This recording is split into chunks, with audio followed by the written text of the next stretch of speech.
ಗುರುಗಳೇ, welcome to our YouTube channel. ಇದೀಗ ತಾನೇ ಒಂದು ಹೊಸ ಪ್ರೊಫೈಲ್ ಬಂದಿರೋದು. ಪ್ರೊಫೈಲ್ ಮಾತ್ರ ತುಂಬಾ ಚೆನ್ನಾಗಿದೆ, ಹಾಗಾಗಿ ವಿಡಿಯೋ ಪೂರ್ತಿಯಾಗಿ ನೋಡಿ. ವಿಡಿಯೋ ಮಾತ್ರ ಎಲ್ಲೂ ಸ್ಕಿಪ್ ಮಾಡಿದೆ ನೋಡಿ, ಯಾಕಂದರೆ ಇವರೊಂದು ಸಂಪೂರ್ಣವಾದ ಮಾಹಿತಿ ನಿಮ್ಮೊಂದಿಗೆ ಹಂಚಿಕೊಳ್ಳಲಿದ್ದೇವೆ. ಹೆಸರು ಸಾವಿತ್ರಿ ಕೆ ರೆಡ್ಡಿ ಅಂತ ಹೇಳಿಬಿಟ್ಟು ಇವರ ಒಂದು ಊರು ನೋಡೋದಾದರೆ ಬೆಂಗಳೂರು ಗ್ರಾಮಾಂತರದವರು ಅಂತ ಹೇಳಿಕೊಂಡಿದ್ದಾರೆ. ಹಾಗೆ ಇವರೊಂದು ವಯಸ್ಸು ನೋಡುವುದಾದರೆ 31 ವರ್ಷ ತುಂಬಿದ ಹೆಣ್ಣು ನಾನು ಅಂತ ಹೇಳಿಕೊಂಡಿರೋದು. ಹಾಗೆ ಇವರೊಂದು ಸಮಸ್ಯೆ ನೋಡೋದಾದರೆ ಗಂಡ ಮದುವೆ ಆದ ಮೇಲೆ ದಿನ ಕೆಲಸದ ಮೇಲೆ ಹೊರಗಡೆ ಹೋಗ್ತಾ ಇರ್ತಾನೆ ನೋಡಿ ಅಂತ ಹೇಳಿಕೊಂಡಿರೋದು. ಅದೇ ಸಮಸ್ಯೆಯಾಗಿದೆ, ಏಕೆಂದರೆ ಒಂದು ದಿನವೂ ಕರೆಕ್ಟಾಗಿ ಸುಖ ಕೊಟ್ಟಿಲ್ಲ ಅವನು ಅಂತ ಹೇಳಿಕೊಂಡಿರೋದು.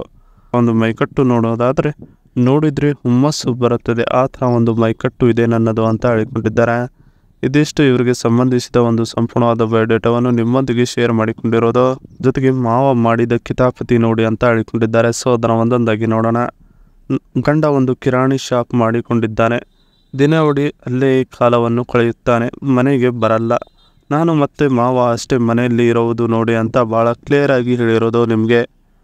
ಒಂದು ದಿವಸ ನಾನು ಮಾವನ ರೂಮ್ ಮುಂದೆ ಹೋಗುತ್ತಿರುವಾಗ ಕಿರಿಚಾಡುವ ಶಬ್ದ ಕೇಳಿಸ್ತು ನನಗೆ ಅಂತ ಹೇಳಿಕೊಂಡಿರೋದು. ನಾನು ಒಳಗಡೆ ಹೋಗಿ ನೋಡಿದರೆ ಮಾವ ಮಾಡುವ ವಿಡಿಯೋಗಳನ್ನು ಕಣ್ಣು ಮಿಟುಕಿಸದೆ ನೋಡುತ್ತಿದ್ದ. ನೋಡಿ ನೋಡಿ ತೃಪ್ತಿಯನ್ನು ಪಡೆದುಕೊಳ್ಳುತ್ತಿದ್ದ ಅಂತ ಹೇಳಿಕೊಂಡಿರೋದು. ಇದಿಷ್ಟು ಮಾವ ಮಾಡಿದ ಕಿತಾಪತಿ ನೋಡಿ ಅನ್ನೋದ್ರ ಬಗ್ಗೆ ಸಂಪೂರ್ಣವಾಗಿ ಹೇಳಿಕೊಂಡಿದ್ದಾರೆ. ಜೊತೆಗೆ ಮಾವನ ಜಾಗಕ್ಕೆ ಒಬ್ಬ ಬೇಕು ಬನ್ನಿ ಅಂತ ಹೇಳಿಕೊಂಡಿದ್ದಾರೆ. ಸೊ ಅದನ್ನು ಒಂದೊಂದಾಗಿ ನೋಡೋಣ. ಆ ಸಂಗತಿ ಆದ ಮೇಲೆ ಮಾವನ ಮೇಲೆ ನನ್ನ ಕಣ್ಣು ಬಿತ್ತು.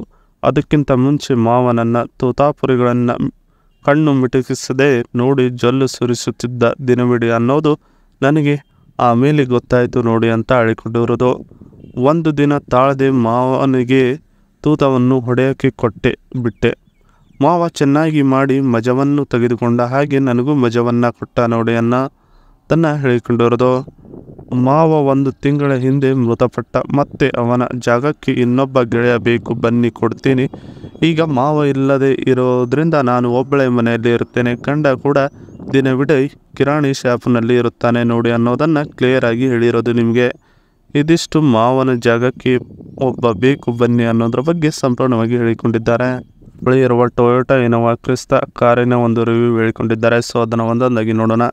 ಇದರ ಒಂದು ಇಂಜಿನ್ ನೋಡೋದಾದರೆ 2393 cc ಇದೆ ಅಂತ ಹೇಳಿಕೊಂಡಿರೋದು. ಹಾಗೆ ಇದರ ಒಂದು ಪವರ್ ನೋಡೋದಾದರೆ 147.51 bhp ಇದೆ ಅಂತ ಹೇಳಿಕೊಂಡಿದ್ದಾರೆ. ಹಾಗೆ ಇದರ ಒಂದು ಟಾರ್ಕ್ ನೋಡೋದಾದರೆ 343 Nm ಇದೆ ಅಂತ ಹೇಳಿಕೊಂಡಿದ್ದಾರೆ. ಸಿಟ್ಟಿಂಗ್ ಕೆಪಾಸಿಟಿ ನೋಡೋದಾದರೆ 7 to 8 ಮೆಂಬರ್ಸ್ ಕುಳಿತುಕೊಳ್ಳಬಹುದು ಅಂತ ಹೇಳಿಕೊಂಡಿರೋದು. ಹಾಗೆ ಇದರ ಒಂದು ಟ್ರಾನ್ಸ್ಮಿಷನ್ ನೋಡೋದಾದರೆ ಮ್ಯಾನ್ಯುವಲ್ ಇದೆ ಅಂತ ಹೇಳಿಕೊಂಡಿದ್ದಾರೆ. ಇನ್ನು ಇವರ ಒಂದು ಫ್ಯೂಲ್ ಟೈಪ್ ನೋಡೋದಾದರೆ ಡೀಸೆಲ್ ಇಂದ ಓಡುತ್ತದೆ ನೋಡಿ ಈ ಗಾಡಿ ಅಂತ ಹೇಳಿಕೊಂಡಿರೋದು. ಎಕ್ಸ್ಪೆಕ್ಟೆಡ್ ಪ್ರೈಸ್ ನೋಡೋದಾದರೆ 19.99 to 26.55 lakh get on road ಸಿಗುತ್ತದೆ ನೋಡಿ ಅಂತ ಹೇಳಿಕೊಂಡಿರೋದು. ಇದು ಫ್ರಂಟ್ ಡೆಸ್ಕ್ ಬೋರ್ಡ್ನಲ್ಲಿ ಈ ಥರ ಮ್ಯಾಪ್ ಕಾಣುತ್ತದೆ ನಿಮಗೆ ಗಾಡಿದು. ಹಾಗೆ ಫ್ರಂಟ್ ಲುಕ್ ನೋಡೋದಾದರೆ ಅದ್ಭುತವಾಗಿದೆ, ಮತ್ತು ಗಾಡಿ ಸೇಫ್ಟಿ ನೋಡೋದಾದರೆ ಈ ಥರ ಇದೆ. ಏರ್ ಬ್ಯಾಗ್ಸ್ ಇದೆ, ಯಾವುದಕ್ಕೂ ಕಡಿಮೆ ಇಲ್ಲ, ಆ ಥರ ಒಂದು ಗಾಡಿ ಡಿಸೈನ್ ಮಾಡಿದ್ದಾರೆ. ಇವರ ಜೊತೆಗೆ ನೀವು ಸಂಬಂಧ ಬೆಳೆಸಿದರೆ ಈ ಕಾರಿನಲ್ಲಿ ರಾಜನಂತೆ ಇವರ ಜೊತೆ ತಿರುಗಾಡಬಹುದು ಅಂತ ಹೇಳಿಕೊಂಡಿರೋದು. ಇದಿಷ್ಟು ಇವರಿಗೆ ಸಂಬಂಧಿಸಿದ ಒಂದು ಸಂಪೂರ್ಣವಾದ ಮಾಹಿತಿಯಾಗಿದೆ. ಈ ವಿಡಿಯೋ ನಿಮಗೆ ಇಷ್ಟವಾದಲ್ಲಿ ಒಂದು ಲೈಕ್ ಮಾಡಿ, ಹಾಗೆ ಸಬ್ಸ್ಕ್ರೈಬ್ ಆಗಿ. ಹಾಗೆ ಇವರ ಒಂದು ಮೊಬೈಲ್ ನಂಬರ್ ಬೇಕಂದರೆ ನಮ್ಮ ಚಾನಲ್ಗೆ ಜಾಯ್ನ್ ಆಗೋ ಮುಖಾಂತರ ಇವರೊಂದು ಮೊಬೈಲ್ ನಂಬರ್ ನಿಮಗೆ ಸಿಗುತ್ತದೆ. ಸಿಕ್ಕ ನಂತರ ಕರೆ ಮಾಡಿ ನಿಮ್ಮ ಒಂದು ಮನದಾಳದ ಮಾತನ್ನು ಇವರೊಂದಿಗೆ ಹಂಚಿಕೊಂಡು ಅಲ್ಲೇ ಸೆಟ್ ಮಾಡಿಕೊಳ್ಳಬಹುದು.